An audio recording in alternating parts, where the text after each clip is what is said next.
Hello guys, welcome back to another video. तो इस video में बात करेंगे कि पिछली वीडियो में जैसे कि मैंने आपको बताया था कि how to make a strategy, मतलब आप एक स्ट्रैटेजी कैसे बना सकते हो, जो कि बहुत इंपॉर्टेंट वीडियो है। अगर आपने नहीं देखा तो लिंक मैं एंड स्क्रीन में डाल दूंगा या फिर डिस्क्रिप्शन में डाल दूंगा, या फिर इससे जस्ट पहले वाली वीडियो वो आप जाके देख सकते हैं चैनल पे।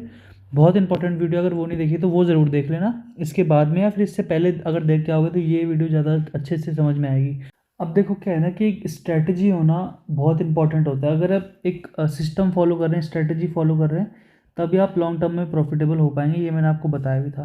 तो मैंने पिछली वीडियो में बता दिया कि आपको स्ट्रैटेजी अपने हिसाब से बनानी कैसे है, ठीक है। अब आपने कोई भी स्ट्रैटेजी अपने लिए बनाई हो, बट हमें ये जानना ज़रूरी है कि वो स्ट्रैटेजी कौन से मार्केट के इस कंडीशन के हिसाब से, कौन सी मार्केट कंडीशन के हिसाब से डिप्लॉय करनी है। आप हर मार्केट कंडीशन में कोई भी स्ट्रैटेजी डिप्लॉय नहीं कर सकते। जैसे कि आप स्ट्रैंगल ट्रेड करते हो, स्ट्रैंगल का मतलब आपने एक out of the money call बेचा, out of the money put बेचा, और हर मार्केट कंडीशन में वो स्ट्रैटेजी काम नहीं करती है। तो आपको मिनिमम दो स्ट्रैटेजी तो रखनी ही पड़ेगी। कंटिन्यूस डिप्लॉयमेंट के लिए आपको दो स्ट्रैटेजी तो रखनी पड़ेंगी। जैसे जब मार्केट ट्रेंडिंग होगा तो आप जो अपनी ट्रेंडिंग वाली स्ट्रैटेजी आपने वो डिप्लॉय करिए, एंड जब मार्केट साइडवेज होगा तो आपने एक साइडवेज स्ट्रैटेजी डिप्लॉय करिए, या फिर डिपेंडिंग अपॉन आपका व्यू क्या है मार्केट में। आपने विक्स देखा है कि आपने प्राइस देखा है कि आपने ओपन इंटरेस्ट देखा है कि आपने फ्यूचर डाटा देखा है, तो उसके हिसाब से। जैसे कि अगर मेरे को लग रहा है कि इंडिया विक्स जो है वॉलेटिलिटी वो अभी बहुत कम है, ठीक है, 10 से 11 के बीच में, तो मुझे ये लगता है कि आने वाले दो महीनों में या फिर एक महीनों में वॉलेटिलिटी इंक्रीज होगी यहाँ से। आपको डिसाइड करना पड़ेगा। जैसे कि आपकी एक स्ट्रैटेजी है तो वो हर मार्केट कंडीशन में आप डिप्लॉय नहीं कर सकते हो, ठीक है। तो मिनिमम क्या होता है ना कि आपको दो स्ट्रैटेजी तो रखनी ही रखनी पड़ेगी, कि एक ट्रेंडिंग मार्केट के लिए एंड एक साइडवेज मार्केट के लिए। क्योंकि मेजरली टाइम क्या होता है, मार्केट साइडवेज होता है, ठीक है, साइडवेज होता है। सेकंड पॉसिबिलिटी क्या है, मार्केट ट्रेंडिंग हो सकता है, और कोई तीसरी पॉसिबिलिटी तो है ही नहीं ना। ट्रेंडिंग या तो ऊपर हो सकता है, नीचे हो सकता है। तो एक ऐसी स्ट्रैटेजी रखनी है जो डायनेमिक हो। डायनेमिक का मतलब क्या होता है कि वो बियरिश में भी काम करे एंड बुलिश में भी काम करे। जैसे कि for example bull call spread हो गया, बियर पुट स्प्रेड हो गया, है ना, अगर डेबिट में बनाना है तो इन स्ट्रैटेजीज़ को आप अपने हिसाब से ढाल सकते हो, ठीक है। तो अभी आपको पता चला है कि अपनी मार्केट, अगर अभी आपको पता चला कि अपनी स्ट्रैटेजी कौन सी मार्केट कंडीशन में हमें डिप्लॉय करनी है। जैसे कि फॉर एग्जांपल मेरी स्ट्रैटेजी कैलेंडर स्प्रेड से, मैं कैलेंडर स्प्रेड्स बहुत ज़्यादा ट्रेड करता हूँ। तो वो कब ट्रेड करने हैं वो मेन पॉइंट है। स्ट्रैटेजी तो आपके पास है, पर उसको डिप्लॉय कब करनी है, कहाँ करनी है, कौन सी स्ट्राइक चूज़ करनी है, कौन से प्रीमियम चूज़ करने हैं, वॉलिटिलिटी क्या होनी चाहिए उस टाइम पे, तो वो सब चीज़ें इस वीडियो में अपन डिस्कस कर लेते हैं। अब जैसे कि फॉर एग्जांपल मार्केट ने यहाँ से क्या किया, एक हेड एंड शोल्डर का पैटर्न बनाया। कोई भी जिसको भी थोड़ा बहुत टेक्निकल एनालिसिस आता होगा तो उसे पता है कि मार्केट ने यहाँ से एक हेड एंड शोल्डर का पैटर्न बनाया। अब जैसे कि हेड एंड शोल्डर की क्या होता है, हेड एंड शोल्डर का जो मेन पॉइंट होता है वो क्या होता है कि उसमें एक हेड होता है, एंड उसमें एक उसका राइट शोल्डर होता है, एक उसका लेफ्ट शोल्डर होता है। तो जो लेफ्ट और राइट शोल्डर होते हैं वो हेड से नीचे होने चाहिए दोनों, तो इसमें भी नीचे हैं दोनों, ठीक है। तो ये हमारा हेड एंड शोल्डर बन गया। अब इसमें कॉम्प्लेक्सिटी में नहीं जाते हैं कि अगर उसको किसी को ये भी नहीं पता तो नॉर्मली जिसको डबल टॉप पता है वो यहाँ से डबल टॉप भी देख सकता है। अब मार्केट क्या है कि बेरिश हो गया है मार्केट, ठीक है। जब तक मार्केट ने एक बार मार्केट ने जो है 19,000 के नीचे क्लोजिंग भी दे दी है, 19,000 के नीचे closing they the, but gap up खुल के मार्केट ऊपर की तरफ चला गया। अब क्या लगता है, मैं अभी रियल टाइम के हिसाब से बता रहा हूँ कि अब मुझे क्या लगता है मार्केट में क्या क्या पॉसिबिलिटीज़ हो सकती हैं, क्या क्या हो सकता है मार्केट में, ठीक है। तो ये बहुत इंपॉर्टेंट वीडियो है, देखना ज़रूरी है वाली वीडियो। अब मुझे क्या लगता है ना कि ये चीज़ मुझे पहले से ही पता थी कि मार्केट जो इतना 3 दिन कंजिक्यूटिवली मार्केट गिरा है, चौथे दिन मार्केट के लिए पॉसिबिलिटी नहीं होती कि मार्केट जो अपने ये वाले जो सपोर्ट जोन्स है इनको भी ब्रीच करके मार्केट यहाँ पे आ जाएगा, ठीक है। क्योंकि ये जो मार्केट गिरा, अगर मैं आपको ये मेज़र करके दिखाऊं कि मार्केट यहाँ से लेके कितना टोटल 3 दिन में मार्केट 3.48% गिरा है, 678 पॉइंट्स। तो ये बहुत होता है निफ्टी के लिए। तो इतना मार्केट गिरता नहीं। अगर ये क्या आपको क्या लग रहा है कि 4 दिन में मार्केट 5-6% तो गिर नहीं सकता है, तो यहाँ से क्या क्या पॉसिबिलिटी होती है हम उसके बारे में बात कर लेते हैं। अब यहाँ से हमारी पॉसिबिलिटी जो बनती थी, अब देखो, अगर मार्केट यहाँ से बेरिश है, आपने यहाँ पे शॉर्ट पोजीशन बनाई है, आपने यहाँ पे शॉर्ट पोजीशन बनाई है, अगर गैप डाउन खुलेगा आप क्या सोचोगे, अगर गैप डाउन खुलेगा तो आपके दिमाग में क्या क्या चीज़ें आएंगी, ठीक है। आपके दिमाग में आएगी कि मैं प्रॉफिट बुक कर लूँ, क्योंकि जिन लोगों ने यहाँ पे बेचा था वो सपोर्ट जोन के आसपास अगर मार्केट गैप डाउन खुलेगा तो वो अपनी प्रॉफिट बुकिंग शुरू करेंगे, तो मार्केट में एक शॉर्ट कवरिंग आ सकती है। शॉर्ट कवरिंग का मतलब जिनकी शॉर्ट पोजीशन थी वो अपनी पोजीशन को कवर कर रहे हैं, उसको हम बोलते हैं शॉर्ट कवरिंग। तो मार्केट में एक बुलिश मोमेंटम आ सकता है। दूसरा लॉजिक क्या है, दूसरा लॉजिक कि अगर मार्केट गैप अप खुल गया जैसे कि यहाँ पे खुला है, तो मार्केट क्यों ऊपर जाना चाहिए? देखो इसलिए ऊपर जाना चाहिए क्योंकि जो जिन लोगों ने यहाँ पे शॉर्ट पोजीशन क्रिएट करी थी वो 3 दिन से लगातार प्रॉफिट कमा रहे थे। जिस दिन गैप अप ओपन हुआ, जिस दिन भी गैप अप ओपन हुआ, तो ये सारे लोग पैनिक कर जाएंगे। जो ये लोग हैं सारे, ये पैनिक कर जाएंगे कि हमारा इतना अच्छा प्रॉफिट है, हम क्यों जाने दें। तो ये जो मूव है ना, ग्रीन कलर की जो कैंडल बनी है, ये सिर्फ और सिर्फ, इसको हम बोलते हैं टेक्निकल भाषा में dead cat bounce. Dead cat bounce है ये अभी तक।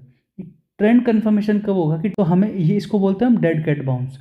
अब क्या है कि मार्केट नीचे आया यहाँ से, तो हमने दो सिनेरियोज तो डिस्कस कर लिया कि मार्केट गैप डाउन खुलता तो इनको ऐसा लगता कि ये अपना प्रॉफिट जो है अगर यहाँ पे खुलता तो सपोर्ट जोन के आसपास आके शॉर्ट कवरिंग करते हैं यहाँ से। गैप अप खुला तो ये पैनिक में शॉर्ट कवरिंग करेंगे क्योंकि इनको बहुत अच्छा प्रॉफिट दिख रहा है। गैप डाउन खुलता तो भी इनको अच्छा प्रॉफिट दिखता। और सेकंड पॉसिबिलिटी क्या होती है कि अगर गैप डाउन खुलता तो वहाँ से वो कंटिन्यूएशन भी कर सकते थे, ट्रेंड का डाउन साइड का मूव भी कंटिन्यूएशन में ला सकते थे वो। और अगर गैप अप खुलेगा तो भी ये पैनिक करेंगे क्योंकि इनको बहुत अच्छा ऑलरेडी प्रॉफिट हो रहा है, तो भी अपनी प्रॉफिट बुकिंग करेंगे ये, ठीक है, क्योंकि 600-700 पॉइंट ऑलरेडी मार्केट गिर चुका है। तो इस हिसाब से ये डेड कैट बाउंस था मार्केट के लिए, यहाँ पे शॉर्ट कवरिंग हुई है। अब इसको ऊपर जाने के लिए इसको क्या क्या पॉसिबिलिटीज़ कवर करनी पड़ेगी उसके बारे में बात कर लेते हैं। अब देखो, मार्केट ने नीचे आया, मार्केट एक ऊपर गया, फर्स्ट पुल बैक में हम कभी भी बाय नहीं करते। ये मार्केट अगर नीचे आया है और ये फर्स्ट पुल बैक है मार्केट की, ग्रीन कैंडल, हम कभी भी फर्स्ट पुल बैक में बाय नहीं करते हैं, चाहे वो बुलिश मतलब चाहे वो बुलिश मार्केट हो तो हम फर्स्ट पुल बैक में सेल नहीं करेंगे, एंड अगर बेयरिश मार्केट है तो फर्स्ट पुल बैक में हम बाय नहीं करेंगे, ठीक है। तो फर्स्ट पुल बैक में हम बाय नहीं करेंगे। अब हम बाय कब करेंगे? अब ये जो आपका जोन है, ये जोन है, ये आप सपोर्ट जोन मान लो, जो कि 18,700 से लेकर 18,900 का होता है। तो इस सपोर्ट जोन पे आप फोकस करके रखो। ये सपोर्ट जोन अगर नहीं टूटता है मार्केट में, यहाँ पे क्या क्या हो सकता है, या तो मार्केट यहाँ से ऐसे करके ऐसे जा सकता है, ठीक है। इस लो को ब्रीच नहीं होना चाहिए मार्केट। अगर ये लो ब्रीच हुआ फिर ये वाला लेवल अपन को देखने को मिल सकता है, ये वाली जो लिक्विडिटी ये ग्रैब करने आ सकता है यहाँ पे।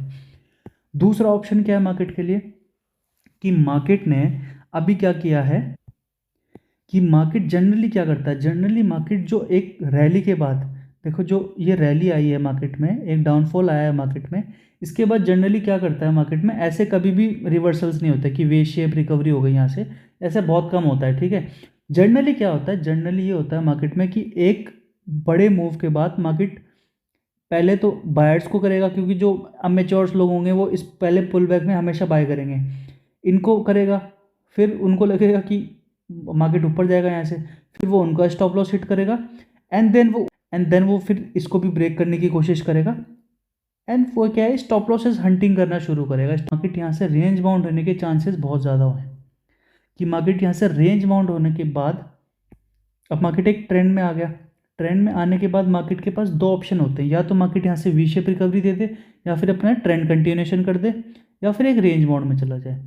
अब मार्केट कभी भी, अगर आप, मैं अभी आपको बैक टेस्ट करके भी दिखाऊंगा, कभी मार्केट ऐसा नहीं होता कि अगर एक मार्केट एक ट्रेंडिंग में है और डायरेक्ट वो नीचे आ जाएगा, ऐसा कभी भी नहीं होता है, ना हो सकता है, ठीक है। जो भी ऊपर बेच रहा है वो नीचे खरीदेगा भी, ऐसा नहीं हो सकता कि वो नीचे जीरो थोड़ी होगा निफ्टी, तो ऑब्वियस ही बात है वो तो यहाँ से अगर सेलिंग आई है मार्केट में तो दो ऑप्शन है अपने पास, या तो अपन ट्रेंड कंटिन्यूएशन का ट्रेड लेंगे जो अपनी प्रोबेबिलिटी इंक्रीज करेगा। देखो आप वी शेप रिकवरी की भी ट्रेड ले सकते हो, बट वो आपकी प्रोबेबिलिटी कम होगी जाने की, तो अपन हाई प्रोबेबिलिटी ट्रेड ओनली पकड़ेंगे। तो या तो ट्रेंड कंटिन्यूएशन ट्रेड लेंगे, अगर यहाँ से इसका लो ब्रीच करता है तो या तो ट्रेंड कंटिन्यूएशन का ट्रेड मिलेगा अपन को, या फिर क्या होगा, ये इस लो को भी नहीं ब्रीच कर पाएगा एंड ये इस हाई को भी ब्रीच नहीं कर पाएगा, एंड यहाँ से क्या है, ये इस रेंज में बनेगा, एंड देन उसके बाद आफ्टर 1 वीक और सो ये या तो लो ब्रीच करेगा या फिर इसका हाई ब्रीच करेगा। तो ऐसे ट्रेंड चेंज होगा अगर होना है तो, ठीक है। मोस्ट प्रोबेबली तो ऐसे ही होगा कि अगर मार्केट रेंज में है एंड देन मार्केट नीचे की तरफ तोड़ रहा है, तब जो अगर ये जो मूव है ये हम बड़ा कैप्चर कर पाएंगे नीचे की तरफ, ठीक है। तब मार्केट जो है 18,200 के आसपास आ पाएगा। कब? जब मार्केट यहाँ से रेंज बाउंड में जाएगा। अगर डायरेक्ट मार्केट यहाँ से ऐसे जाके पुल बैक देके अगर जा रहा है, यहाँ से पुल बैक लेता है मार्केट, पुल बैक देने के बाद नीचे इसको ब्रीच करता है, तब भी मार्केट नीचे की तरफ जा सकता है ऐसे करके। बट इसकी पॉसिबिलिटी कम है, क्योंकि एक बड़े मूव के बाद हमेशा एक रेंज बाउंड मार्केट आता है। देखो फॉर एग्जांपल अगर मैं आपको दिखाऊं कि देखो यहाँ पे क्या हुआ, मार्केट ने एक बड़ी रैली दी, उसके बाद मार्केट यहाँ से साइडवेज हो गया। देखो ये मार्केट ने कंफ्यूज किया, मार्केट ने एक अच्छी 4-5 दिन की रैली दी, उसके बाद मार्केट कंफ्यूज हो गया। देखो एक हफ्ता लगभग, डेली कैंडल दिखा रहा हूँ मैं, याद रखना डेली कैंडल है, ठीक है। फॉर एग्जांपल अब यहाँ पे अगर मैं आपको दिखाऊं कि मार्केट ने देखो यहाँ पे ऊपर गया, साइडवेज हो गया, ऊपर गया, साइडवेज हो गया, अब देखो यहाँ से नीचे आया, साइडवेज हो गया, है ना। अब ऐसी बड़ी रैली के बाद हमेशा मार्केट साइडवेज होता ही होता है, ऐसा नहीं होता कि मार्केट एक ही रैली में जाता रहेगा हमेशा। अगर आप यहाँ पे देखोगे, देखो मार्केट ने लगातार 4-5 कैंडल ग्रीन बनाई, उसके बाद साइडवेज हो गया, ठीक है। उसके बाद थोड़ी और ऊपर गया और मार्केट पूरी तरीके से साइडवेज हो गया, ठीक है। तो इस तरीके से है कि मार्केट की प्रोबेबिलिटी समझने की कोशिश करोगे, प्रोबेबिलिटी आपकी, प्रोबेबिलिटी ऑफ विनिंग जिसको बोलते हैं हम, वो किस साइड आपकी बैठेगी, तो उसके हिसाब से ट्रेड डिसाइड करेंगे। तो अभी हमने क्या प्लान किया कि मार्केट यहाँ से रेंज बाउंड हो सकता है, या फिर मार्केट पुल बैक देने यहाँ पे आ सकता है, क्योंकि डायरेक्टली मार्केट ऐसे नहीं आ सकता है कि यहाँ से ब्रेक करके सीधा 16,000 आ जाएगा। ऑब्वियस ही बात है, ऐसा नहीं हो सकता है। तो हम क्या करेंगे यहाँ पे, हम नॉर्मली क्या है, एक रेंज बाउंड ट्रेड प्लान करेंगे।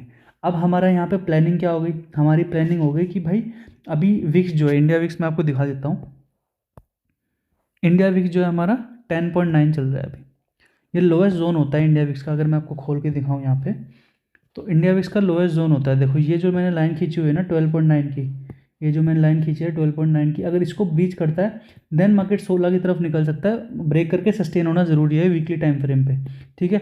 तो अब क्या है, अपन निफ्टी में जाएंगे वापस। अब अपन को क्या पता चला, आवर व्यू, रेंज बाउंड, और दूसरा कि जो विक्स है, जो वॉलेटिलिटी है,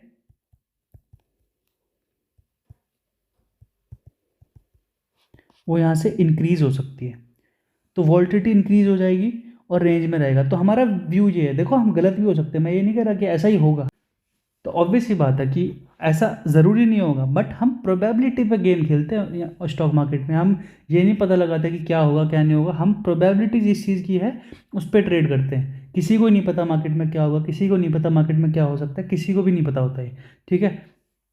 तो हमने क्या है, प्रोबेबिलिटी पे खेला है। प्रोबेबिलिटी हमारी किस बेसिस पे डिसाइड करी हमने, जैसे कि मैंने आपको बता ही दिया कि हमने किस साइकोलॉजी से मार्केट में डिसाइड किया है कि हम क्या करेंगे। तो हमारा व्यू है मार्केट रेंज बाउंड रह सकता है, या फिर मार्केट एक बार पुल बैक ले सकता है, और विक्स जो है वो इंक्रीज होने की ट्रेड ली। इसका मतलब हमने वी का पॉजिटिव ट्रेड लिया। देखो वी का पॉजिटिव अगर आपको नहीं पता है तो ये मैं ऑप्शन ग्रीस के ऊपर एक अलग वीडियो बनाऊंगा, उसमें आपको समझाऊंगा। तो अभी नॉर्मली क्या है कि हमने हमारा व्यू डिसाइड कर लिया, व्यू हमारा रेंज में है, और हमारा विक्स जो है वो बढ़ने की ट्रेड लिया, मतलब वोल्टिलिटी प्लस की ट्रेड लिया हमने, नेगेटिव नहीं। हमारा व्यू ये नहीं है कि वोल्टिलिटी डिक्रीज होगी यहाँ से, हमारा व्यू ये है यहाँ से कि वोल्टिलिटी इंक्रीज होगी यहाँ से। तो ये चीज़ ध्यान में रखो, ठीक है। ये चीज़ आपने ध्यान में रख ली।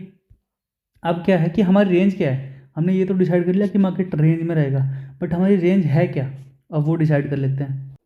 अब देखो मार्केट ने ब्रेकडाउन कहाँ से दिया है, अगर आप देखेंगे मार्केट में सपोर्ट एरिया था मार्केट का, तो यहाँ से मार्केट ने दिया है 19,250 का लेवल, जो मोटा मोटी होता है वो मार्केट के लिए एक रेजिस्टेंस पॉइंट है हैवी, क्योंकि ये मार्केट का सपोर्ट लेवल था, बहुत इंपॉर्टेंट सपोर्ट लेवल था। और नेकलाइन भी हेड एंड शोल्डर की यही थी, ठीक है।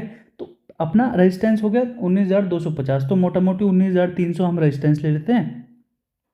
अब डिपेंड करता है कि आपको ब्रेक इवंस क्या चाहिए, आप कौन से क्या कहते हैं, आप कौन सी एक्सपायरी पे ट्रेड कर रहे हैं। तो मैं जैसे बेसिकली क्या होता है कि मैं अगर जब भी रेंज बाउंड ट्रेड लेता हूँ तो मैं हमेशा जो है बाई वीकली में लेता हूँ। बाई वीकली का मतलब क्या होता है कि ये वाली करंट जो एक्सपायरी है उसको छोड़ के अगली वाली वीकली एक्सपायरी, ठीक है। जैसे कि अभी जो 2 नवंबर को एक्सपायरी है उसको छोड़ के 9 नवंबर की एक्सपायरी। तो इस तरीके से हम डिसाइड करेंगे कि हम कौन सी रेंज पकड़ सकते हैं। अब क्या है कि हम प्रीमियम्स देखेंगे।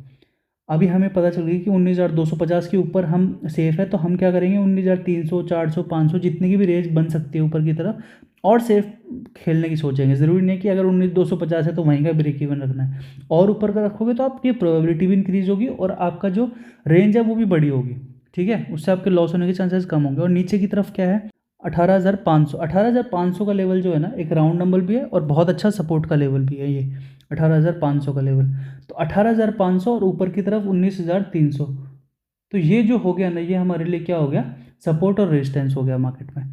अब हम क्या करेंगे, ऑप्शन चेन के ऊपर जाएंगे, मैं दिखाता हूँ आपको। ऑप्स्टा पे आपको ले आया हूँ। अब यहाँ पे अपन डिस्कस कर लेते हैं कि हम कैसे डिसाइड करेंगे और क्या डिसाइड करेंगे। तो हमने क्या कहा है, अभी जो एक्सपायरी है हम कौन सी चूज़ करेंगे।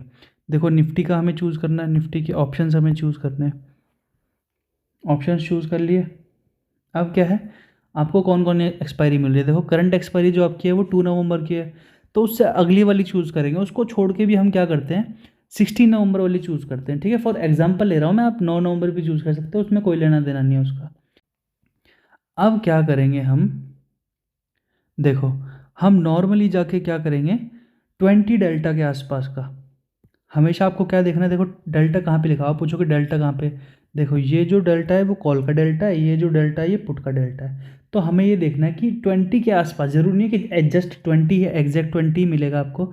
जैसे आपके पास ये ऑप्शंस मिल गए आपको, ठीक है, 20 डेल्टा के आसपास, 20, 23, 26 ये ऑप्शन मिल गए, है ना। तो इनमें से आप कोई भी सेल कर दोगे, तो जो राउंड नंबर की स्ट्राइक होती है वो होती है 19,500 की, ये वाली स्ट्राइक। तो हम क्या करेंगे, 54 रुपीज़ का जो है सेल कर देंगे। ठीक है, तो हमने 20 डेल्टा यहाँ पे सेल किया, और नियरली यही जो हमारा मिल गया। देखो हमें ये जो ऑप्शन मिले हमारे पास 20, 22, 23, तो यहाँ पे हमें क्या मिला है, देखो 18,650। तो हम ये 22 के आसपास का जो 68 का चल रहा है जो, वो हम सेल कर देंगे। राउंड नंबर में मिले तो ठीक है, क्योंकि 50 की स्टैक्स क्या है ना, कई बार लिक्विड नहीं होती, तो आपको दिक्कत हो सकती है। तो अभी हमारा क्या बन गया, ये देखो आपने क्या सेल किया, 54 का ये सेल किया एंड 68 का आपने ये सेल किया। तो आपका ये क्या बनाया अभी, आपका ये स्ट्रैंगल बनाया अभी। ठीक है, तो हमें स्ट्रैंगल अब ट्रेड करना है। इसमें प्रॉब्लम क्या है, आपने रेंज में सोचा था, आपकी रेंज भी क्या थी, आपका जो ऊपर का रेजिस्टेंस पॉइंट क्या था, 19,300 से 400 का, एंड नीचे का सपोर्ट लेवल आपका क्या था, 18,500 से 600 का। तो अब हमारा इसमें ब्रेक इवन पॉइंट क्या है, देखो इसमें हमारा ब्रेक इवन पॉइंट है 18,500 से 18,570 से 19,623 का। तो हमारा वो चीज़ तो सॉर्ट आउट हो गया। अगर उसी रेंज में रहती जो हमने डिसाइड किया था, तो हमें क्या है कि 6,000 रुपये मिल जाएंगे, हमारी जो इन्वेस्टेड कैपिटल है उसका लगभग 5%। ठीक है, तो ये आपका स्ट्रैंगल हो गया। बट अगर इन केस की मार्केट ऊपर बहुत तेज़ी से चला जाता है, नीचे भी जिस तेज़ी से चला जाता है, तो हमें इसमें बहुत तेज़ी से लॉस देखने को मिल सकता है, क्योंकि हमारे ग्रीन एरिया है सिर्फ यही, इसके अंदर ही हमें जो है 6,000 रुपये मिलेंगे। बाकी अगर नीचे गया तब भी हमें अनलिमिटेड लॉस है, अगर ऊपर गया तो भी हमें अनलिमिटेड लॉस है। तो उस केस में हम क्या करेंगे उसके डिस्कस कर लेते हैं। अब आपने क्या डिसाइड किया था कि हम एक रेंज में ट्रेड करेंगे, बट आपको जो सेकंड व्यू था, आपका जो सेकंड व्यू था वो वॉलेटिलिटी का भी था कि विक्स जो है वो इंक्रीज़ होगा। तो इसमें क्या होगा कि अगर इसमें विक्स इंक्रीज़ होगा ना, अगर इसमें विक्स इंक्रीज़ होगा तो इसमें आपको लॉस होगा, इसमें आपको लॉस होगा। क्यों होगा लॉस, क्योंकि अगर आप यहाँ पे ग्रीक्स में देखोगे तो जो आपका वीगा है, जो वॉल्टिलिटी वो आप माइनस कर रहे हो, मतलब आप वॉल्टिलिटी भी शॉर्ट कर रहे हो इसमें। अगर आप प्रीमियम शॉर्ट कर रहे हो तो ऑब्वियस सी बात है, वॉल्टिलिटी भी शॉर्ट कर रहे हो। तो हमने क्या डिसाइड किया था कि हमारा वॉल्टिलिटी जो है बढ़ेगी, तो इसमें तो हमें बढ़ने से नुकसान होगा। देखो तो हम अब क्या करेंगे, इसमें हम ये नॉर्मल स्ट्रैंगल ट्रेड नहीं करेंगे, हम इसमें कैलेंडर ट्रेड करेंगे। कैलेंडर कैसे ट्रेड करेंगे, कैलेंडर स्प्रेड वो बोलते हैं, हम उसको बोलते हैं कि हम करंट एक्सपायरी का जिसका सेल कर रहे हैं, जिसका हम सेल कर रहे हैं उससे नेक्स्ट एक्सपायरी का हम बाय भी कर लेंगे एज अ हेज। तो हमने क्या किया, यहाँ पे 23 नवंबर पे हम गए एंड लगभग हमने देखो जितने का सेल किया है, अगर हमारा व्यू क्या है कि वॉल्टिलिटी तेज़ी से बढ़ेगी, तब तो हम यहाँ पे इनसे ज़्यादा जो कि 54 और 68 है, इनसे ज़्यादा का बाय करेंगे। इसका मतलब हम एक डेबिट में कैलेंडर स्प्रेड बनाएंगे। अगर हमें लगेगा कि नहीं बढ़ भी सकती है और नहीं भी बढ़ सकती, हम कन्फ्यूजन है, तो हम क्या करेंगे, इन नंबर्स के जितना ही 54 68 के जितना आसपास अगर मिलेगा तो हम बाय कर लेंगे। अगर हमें ये लग रहा है कि मार्केट में वॉल्टिलिटी नहीं बढ़ेगी, तो हम क्या कर सकते हैं, इन नंबर से कम का जो है बाय कर सकते हैं। तो हमारा व्यू क्या था कि यहाँ से वॉल्टिलिटी इंक्रीज होगी, तो हम इसको डेबिट में दे सकते हैं। डेबिट में देने का मतलब क्या है कि जो ये हमने सेल किया इससे ज़्यादा का हम बाय कर सकते हैं। जैसे हमने कॉल बाय किया 54 का, तो अब हमें क्या करना है कि 54 से ज़्यादा का जो है, देखो 19,500 पे हमें 77 का प्रीमियम मिल रहा है, तो ये हम बाय कर लेंगे। ये हमने बाय कर लिया 77 का, और इसी के आसपास का हम ऊपर भी बाय कर लेंगे। देखो 18,700 का 18,700 का ये हमें 90 रुपीज़ का मिल रहा है। अब देखो पुट में आपको महंगा मिल रहा है, पुट महंगी मिल रही है क्योंकि मार्केट नीचे आया था, और पुट के प्राइस, जो पुट के प्राइजेज होते हैं, पुट के प्रीमियम्स होते हैं, वो जल्दी इंक्रीज होते हैं बाकायदा कॉल के कंपैरिजन में। तो हम पुट में थोड़ा ज़्यादा का प्रीमियम दे सकते हैं, क्योंकि अगर मार्केट नीचे गिरा तो हमें ये, अगर volatility increase most of the cases में कब होती है, जब मार्केट नीचे गिरता है, तो हम अगर इसमें ज़्यादा देंगे तो हमें इतना कोई नुकसान होगा नहीं। अब देखो यहाँ पे आपने दे दिया, अब देखो यहाँ पे आपका क्या बना, आपको लग रहा होगा ये क्या है बेकार सा, ठीक है। अब मार्केट में आपका ब्रेक इवन पॉइंट क्या था, ऊपर आपकी रेंज क्या थी, आपकी ऊपर की जो साइड की रेंज थी वो थी 19,300 से 400 की, एंड नीचे की साइड आपका जो सपोर्ट लेवल था, जहाँ से आपको लग रहा था कि मार्केट यहाँ से सपोर्ट ले सकता है, वो क्या था 18,500 से 600 का लेवल। अब यहाँ पे आपका ब्रेक इवन पॉइंट क्या है, ब्रेक इवन पॉइंट देखो आपका नीचे की साइड में 18,500 से 521 है, ऊपर की साइड 19,700, बहुत अच्छा जो है अपन को एक रेंज मिल गई है। अब आपको क्या लग रहा हो कि देखो यार बीच में तो मेरे को बहुत लॉस है, बीच में तो मुझे 900 रुपये का लॉस है, ठीक है। अब ये आपको लॉस कब है, जब जो आपकी वॉलिटिलिटी है वो यहीं की यहीं रह जाए, जहाँ पे आपने जिस दिन सेल किया, जितनी उस दिन थी, उस टाइम जितनी थी वहीं की वहीं अगर रह गई, तो आपको ये पूरा जो 950 का लॉस है, अगर बीच में मार्केट एक्सपायर हो गया तब आपको ये 900 रुपये का लॉस है। बट हमारा व्यू क्या था इसमें कि वॉलिटिलिटी भी इंक्रीज होगी और इसी रेंज में मार्केट रहेगा। तो अब हम क्या करते हैं कि यहाँ से देखो, अब इसमें आपको जो मैक्स प्रॉफिट है वो है सिर्फ 3,888 रुपये का। बट आपने एक चीज़ पर नोटिस नहीं किया, जो स्ट्रैंगल पे अपना 5% प्रॉफिट था, यहाँ पे अपना लगभग 10% प्रॉफिट है, और स्ट्रैंगल में अपना लगभग लॉस जो अनलिमिटेड था, यहाँ पे अपना सिर्फ लॉस जो है वो 2,800 रुपये का है। देखो जहाँ पे अपने स्ट्रैंगल में लॉस अनलिमिटेड था दोनों साइड में, यहाँ पे सिर्फ और सिर्फ 2,800 रुपये का है, ठीक है। और अपने यहाँ पे जो मार्जिन है, वहाँ पे जहाँ पे 1,10,000 रुपये के लगभग लग रहे थे अपने, वहाँ यहाँ पे सिर्फ 40-50 हज़ार रुपये में अपना काम हो जाएगा। तो आपका ROI भी इंक्रीज़ हो गया यहाँ से, और आपकी प्रोबेबिलिटी ऑफ प्रॉफिट भी इंक्रीज़ हो जाएगी यहाँ से, ठीक है। अब देखो अपना व्यू क्या है कि वॉलिटिलिटी इंक्रीज़ होगी, यहाँ से रेंज मैंने आपको समझाई दी कि इस रेंज में रह सकता है। अब वॉलिटिलिटी इंक्रीज़ होगी तो ये जो बार है, ये वॉलिटिलिटी का बार है। तो अगर मैं इसको इंक्रीज़ करता हूँ, यहाँ पे लेके आता हूँ, देखो तो धीरे धीरे जो है ये वाला जो आपका बीच का जो प्रॉफिट है, ये धीरे धीरे जो कम हो जाएगा अगर वॉलिटिलिटी इंक्रीज होगी। तो देखो मैं अगर थोड़ी और बढ़ाता हूँ, तो जहाँ पहले 900 950 का लॉस था, वहाँ पे अब सिर्फ 100 रुपये का लॉस बचा है आपका, देखो। और ये एक्सपायरी वाले दिन है, मतलब अभी तो बहुत दिन है, 10-15 दिन है। अगर अभी ये यहाँ रहता है तो 500 रुपये का प्रॉफिट हो जाएगा आपको। देखो ये जो ब्लू वाली लाइन है ना, ये जो ब्लू वाली लाइन जा रही है, ये T+0 की लाइन होती है। T+0 का मतलब ये होता है कि जो करंट चल रहा होता है आपका MTM, मतलब मार्क टू मार्केट जो करंट चल रहा होता है वो ये दर्शाती है, ये ब्लू वाली लाइन, ठीक है। तो हमें इस पर ध्यान देना है। अगर यहाँ से और भी इंक्रीज होती है तो देखो, अब देखो यहाँ से पूरा गायब ही हो जाएगा आपका बीच में से ये, और आपके बीच में जहाँ पे 950 का लॉस था, वहाँ पे आपका 500 रुपये का प्रॉफिट आ जाएगा। और आपकी जो रेंज पहले कितनी थी, 570 नीचे की साइड थी, अब देखो 427 आ गई। और ऊपर की साइड आपकी क्या रेंज थी, 19,700, और अब आपकी रेंज क्या होगी, 848। तो अगर वॉलिटिलिटी इंक्रीज होगी तो आपकी रेंज भी बड़ी हो जाएगी, रेंज भी बड़ी हो जाएगी। और यहाँ पे देखो, यहाँ आपका जहाँ पे आपका प्रॉफिट 3,000 के आसपास था, वहाँ पे आपका प्रॉफिट कितना हो गया, 5,500 का प्रॉफिट हो गया। जहाँ पे आपको 10% मिल रहा था, वहाँ पे आपको 13.5% मिल रहा है। और प्रोबेबिलिटी ऑफ प्रॉफिट भी 82% है, एंड मार्जिन आपका सेम है। तो समझ में आया मैं क्या कह रहा हूँ कि मार्केट, ये स्ट्रैटेजी बहुत अच्छी है। अगर आप इसको रेगुलर बेसिस पे ट्रेड करोगे तो बहुत बहुत प्रॉफिटेबल स्ट्रैटेजी है। इसको आप अगर रेगुलर यूज़ करो तो यहाँ पे आपका रिस्क रिवॉर्ड रेशियो भी अच्छा है। वहाँ पे स्ट्रैंगल में क्या था ना, अगर देखो मैं यहाँ पे दिखाऊँ आपको,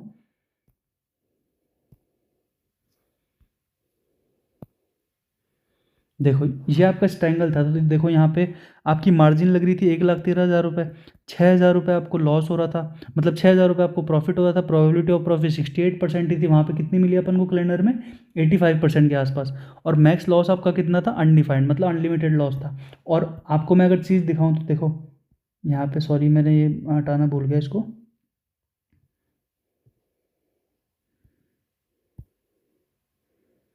तो मैंने इसको हटा दिया। तो देखो अब यहाँ पे क्या है, आपका सेम लग रहा है 18,500 आपकी जो है रेंज है, 18 और 623 ऊपर की साइड में। प्रोबेबिलिटी ऑफ प्रॉफिट आपकी 68% है।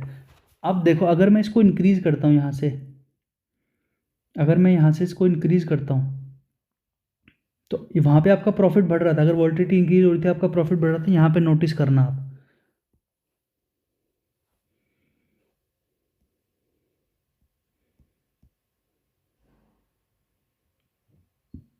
आपका प्रॉफिट बढ़ा? नहीं बढ़ा बिल्कुल भी। सेम का सेम प्रॉफिट है आपका। आपकी रेंज बढ़ी? नहीं बढ़ी, सेम टू सेम रेंज। आपकी मार्जिन में कोई वो चेंजेस हुए? नहीं हुए, सेम है। बट आपको वहाँ पे जो परसेंटेज प्रॉफिट था, यहाँ पे आपको 1,13,000 रुपये लगाने से आपको 5% मिल रहा है, वहाँ पे आप सिर्फ 40-50 हज़ार रुपये लगा रहे थे और वहाँ पे आपको 13.5-14% मिल रहा था, और लगभग इतना ही प्रॉफिट था, वो भी 5.5 मिल रहा था जब वॉल्टिलिटी इंक्रीज हो रही थी। तो अपना ब्रेन यूज़ करो, नॉलेज यूज़ करो कि हम स्ट्रेंगल्स, क्योंकि अनलिमिटेड लॉस है, अगर गैप अप गैप डाउन हुआ तो वो आपको सिर्फ 2,500 रुपये का लॉस देगी और ये आपको अनलिमिटेड लॉस देगी। अगर देखो मार्केट 18,500 पे या 300 पे आ गया, तो देखो यहाँ पे आपको T+0 में कितना लॉस दिख रहा है? 15,000 रुपये का। यहाँ पे आपको T+0 में 15,000 रुपये का लॉस है। और मार्केट अगर सेम में ऊपर चली गई, देखो अगर मार्केट 19,800 चली गई, तब आपको कितना लॉस है? 19,000 रुपये का लॉस है। तो हमें देखना पड़ेगा कि कौन सी मार्केट कंडीशन में हम कौन सी स्ट्रैटेजी डिप्लॉय कर सकते हैं। और मैंने बात करी थी वॉल्टिलिटी की, तो अगर मैंने देखो ये हेजेस ऑन कर दिए, देखो जब मैंने ये कैलेंडर, अभी ये स्ट्रैंगल है, अभी ये नॉर्मल स्ट्रैंगल है, और यहाँ पे ग्रीक्स में अब ध्यान दो, देखो ग्रीक्स में अभी क्या है? माइनस में वेगा है। अब देखो अगर मैं यहाँ पे प्लस कर देता हूँ इनको, अब देखो आपका जो वेगा माइनस में था वो अब 658 प्लस में आ गया है। इसका मतलब क्या होता है कि 1% जब वोल्टिलिटी इंक्रीज होगी तो हमारे प्रीमियम्स में 658 रुपये ऐड हो जाएंगे, प्लस हो जाएंगे। हमें मतलब इसका प्रॉफिट है, अगर वोल्टिलिटी इंक्रीज होगी तो हमें 658 रुपये का प्रॉफिट हो जाएगा, सीधी सी बात है। अगर वहाँ पे वोल्टिलिटी इंक्रीज होती तो हमें उतना लॉस होता जितना दिखा रखा था उसमें। ठीक है, तो हम ऐसे ट्रेड करेंगे, इसको भी हम डेल्टा न्यूट्रली है, हमने डेल्टा न्यूट्रली किया है। डेल्टा न्यूट्रल मैं आपको अगली वीडियो में समझाऊंगा कि डेल्टा न्यूट्रल हम कैसे प्रॉफिटेबल तरीके से यूज़ कर सकते हैं। बहुत अच्छी स्ट्रैटेजी होती है डेल्टा न्यूट्रल की भी सारी, ये भी वैसे डेल्टा न्यूट्रल ही है, बट मैं एकदम अंदर से जाके आपको डीपली मैं आपको डेल्टा न्यूट्रल अगली वीडियो में समझाऊंगा। ठीक है, तो ये कैलेंडर हम ट्रेड कर सकते हैं। तो मैंने आपको बताया कि कौन सी मार्केट कंडीशन में कौन सी स्ट्रैटेजी डिप्लॉय करनी, कैसे स्ट्रैटेजी डिप्लॉय करनी, कौन सा डेल्टा चूज़ करना है, कौन सा प्रीमियम चूज़ करना है, क्या क्या ध्यान रखना है, वॉल्टिलिटी क्या होनी चाहिए, वेगा क्या होना चाहिए, है ना। तो ये सारी चीज़ें मैंने आपको इस वीडियो में बताई। अगर आपको किसी और टॉपिक पे वीडियो चाहिए तो मेरे को बता देना। अगर आपको ये वीडियो अच्छी लगी तो प्लीज़ लाइक कर देना, और अगर जिसको नीड है उसको शेयर कर देना। Thank you.